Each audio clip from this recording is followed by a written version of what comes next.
like with speaking on stage and doing things that are, you've spoken in huge rooms, that was different. That was different than you were doing when you're kind of by yourself, competing. So how do you adapt to that? Yeah, there's two things here. One is you attack your weaknesses with relentless pursuit to make them your strengths. And while you're in that process of making your weakness your strength, you surround yourself with people that have those strengths. And you realize what your talents are and realize that, look, I can't be an expert in everything at all times. And I need to start to surround myself with people that are experts so that as a cohesive unit, you become more powerful. And eventually, as you're paying attention and you're learning from the people on your team, you develop those skills and attributes to become a more well-rounded person. And not that I'm a great speaker, but I didn't start out with what you heard today.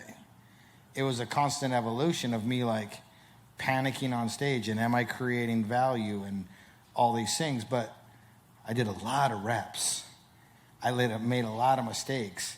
I would ask people, hey, what can I do better? And I became humble and teachable so that I could break through and really have the impact that I want to have. I approach my speaking the same way that I approach Ironman racing, and I want to excel in that. I approach the same way I do with parenting, with trying to be a husband, with everything I do. I try to show up and really dive in and attack it with relentless pursuit. And I think that's what people aren't doing. They get uncomfortable and they're like, I'm not good at this. But I talked about today, like nobody starts the expert. And my phone's going nuts.